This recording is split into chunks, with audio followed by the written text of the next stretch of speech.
Kung matagal ka na sa crypto, alam mo kung gaano katagal binansagan sa XRP bilang underdog ng industriya.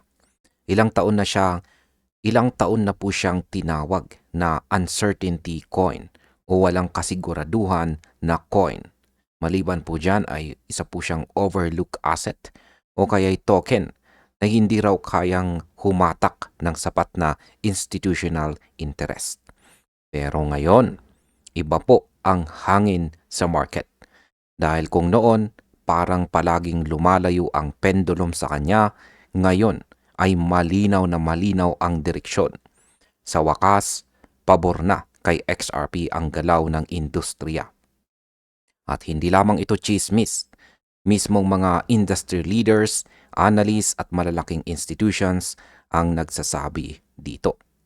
Kaya sa video na ito ay pag-uusapan po natin kung bakit biglang nasa spotlight si XRP, bakit po ba nag-shift ang tono ng mga institutions at kung paano po nagiging turning point ang panahon na ito.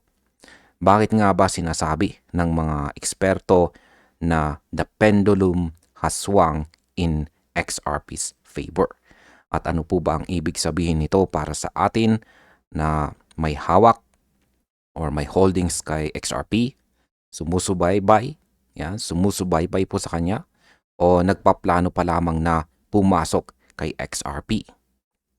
Yan, ang ating unang katanungan dito ay ano po ba ang nagbago sa tono ng industriya tungkol kay XRP. Sa loob po ng maraming taon, madalas po nating marinig kay XRP ang duda, panghuhusga at ang paulit-ulit na skepticism. Pero nitong mga nakaraang buwan, unti-unti itong napalitan ng pagkilala, pagrespeto at seryosong interest mula sa mga financial leaders. Ayan si Saif Purito, Saif Crypto, isa po siyang kilalang crypto commentator. At siya po ay nagbukas ng malaking usapan tungkol dito ng kanyang i-share ang kanilang conversation nina Ginoong Matt Hugon at ng Bitwise at saka si Ginoong Scott Melker. Ayan po sila. Dito po nagsimulang mapansin ng marami na ang tono po ng industriya ay hindi po tulad ng dati. Si Ginoong Melker mismo na hindi naman kilalang XRP bull ay nagsabi or sinabi po niya sa huge community that is excited. Yan po ang kanyang sinabi. Samantala si Ginoong Hugo naman ay nagbigay pa ng mas diretsong pananaw at tinawag po niya si XRP bilang a reasonable project. Sa mundo ng crypto, malaking statement po ito. Dahil kapag nagsimulang kilalanin ng mga institutions ang isang asset bilang reasonable, ibig pong sabihin nakikita nila ang long-term viability nito. Ang pagbabagong ito sa tono ay hindi po simpleng complement lamang. Ito po ay indicator na nagbabago ang sentiment ng market. Habang mas dumarami po ang mga leaders na nagiging open kay XRP, mas lumalawak din po ang confidence. At bilang mga traders at investors, alam natin ang sentiment shift ang unang sinyales ng price movement. Kapag nagbago po ang pananaw ng mga malalaking players, sumusunod din ang liquidity, demand at saka market direction. Ngayon ay bakit po ba pinuri ng mga industry leaders ang community ni XRP? Sa usapan po ni Ginoong Hugon at Melker, malinaw po ang isang punto.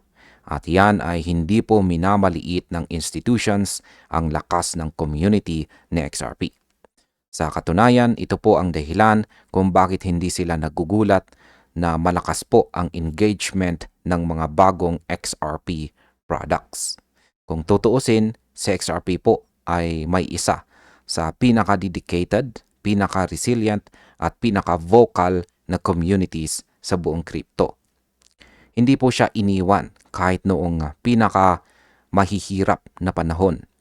Sa gitna ng legal challenges, matagal po na stagnation at bearish cycles, nananatiling buo ang suporta ng mga holders.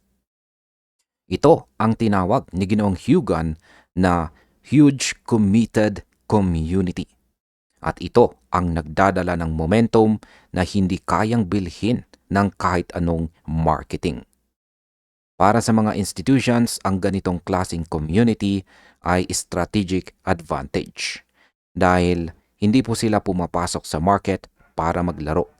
Pumapasok po sila para mag-secure ng long-term at saka stable interest. At kung sino ang may pinakamatatag na user base, siya ang nakakatanggap ng pinakamalaking trust or pagtitiwala. Para po sa atin, ang lakas ng community ay hindi lamang po sentimental. Ito po ay market force. Kapag mataas ang participation, umiinit ang liquidity. Kapag loyal po ang supporters, tumatagal ang demand. At sa huli, ito ang nagiging fuel o gasolina para sa long-term price stability. Ngayon ay bakit po ba napakahalaga ng upcoming XRP ETF ng Bitwise? Ito ang isa sa pinakamalakas na catalyst ngayon. Ang Bitwise ay naghahanda para sa kanilang launch ng kanilang XRP ETF. At ginagawa nila ito sa paraan na nagpapakita ng mataas na confidence. At ang tanong ay bakit? Dahil papasok po sila sa market na may pinakamababang fee kumpara sa iba.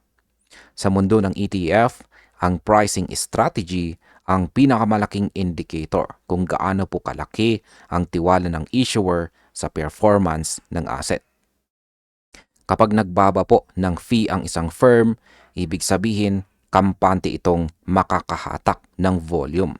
At sa kaso po ni Bitwise, malinaw po ang intensyon.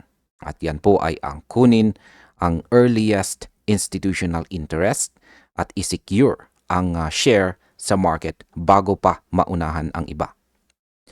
Kung tayo po ang titingin dito bilang mga investors, ang ETF launch ay may dalawang malaking implication. Una, nagbibigay po ito ng mas madaling access sa XRP exposure para sa institutions at saka accredited investors. Pangalawa, nagiging signal po ito na ang asset ay may long-term utility at hindi lamang po hype. Kapag sinimulang ituring sa XRP bilang long-term portfolio component, mas lumalaki po ang kanyang foundation sa broader investment landscape. Para po kay Saif, ang timing ng ETF launch kasama ng sentiment shift ay hindi po simpleng coincidence. Ito po ay sign ng pagbabago sa hierarchy ng crypto market. Ngayon ay paano naman po naging advantage ang consistency ng XRP community sa mata ng institutions? Sa gitna ng lahat ng digital asset cycles, si XRP ang isa sa mga pinaka-consistent na supporters. Hindi ito nawala kahit pa maraming narratives ang nagbabago. Ito ang punto ni Saif nang sinabi niyang, "It's crazy watching the narrative flip in real time." Sa mga institutions, ang consistency ng community ay katumbas po ng market reliability. Habang mas tumatagal po ang community, mas nagiging predictable ang behavior ng asset. Para sa kanila, malaking bagay po ang predictability. Dahil kapag alam mong hindi po basta-basta iiwan ng market ang isang coin, mas manaas ang confidence sa pagpasok.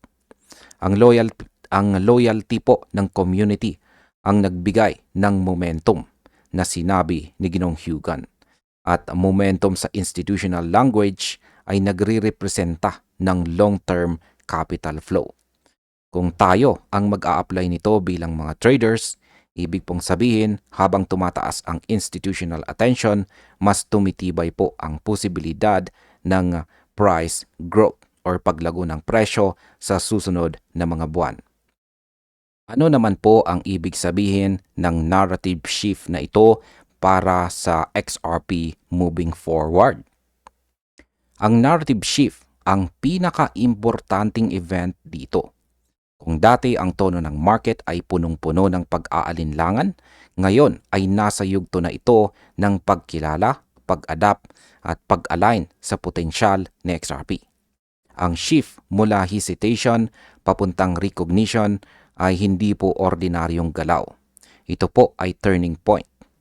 Para sa atin, ang ibig sabihin nito ay nagbabago po ang positioning ni XRP sa loob ng crypto ecosystem. Hindi na po siya nakikita bilang fringe product. Hindi na siya tinatrato na parang side character. Ngayon, nagiging core component na po siya ng institutional strategies. At sa mundo po ng investing, kapag nagbabago ang hierarchy, nagbabago rin ang capital flow. Kaya habang patuloy po na lumalakas ang ETF exposure, habang tumitindi ang community presence, at habang lumalawak ang narrative shift, mas tumitibay po ang foundation ng XRP bilang isa sa pinaka-relevant assets sa market. At bilang panghuli ay ano naman ang aking masasabi tungkol dito? Sa tingin ko po, ang nangyayari ngayon kay XRP ay hindi po simpleng hype o news cycle lamang. Ito po ay culmination ng maraming taon ng resilience, community strength, at unti-unting pagbalik ng institutional confidence. Kung pag-uusapan po natin ang cycles ng crypto, kadalasan nauuna po ang community. Kasunod ang sentiment shift at ang panghuli ay ang institutional entry. Nasa gitna po tayo ng transition na ito at malinaw na ang direksyon ay papunta po ito sa mas mataas na relevance. Ang pendulum ay hindi po basta nag-swing pabor kay XRP. Ito po ay nag-shift dahil pinatunayan ng market na may substance po siya, may utility po siya, at may community po siyang hindi natitinag. Kung ikaw po ay trader, investor, or matagal ng XRP supporter, napaka-meaningful po ng panahon na ito. Hindi po ito guarantee ng price explosion.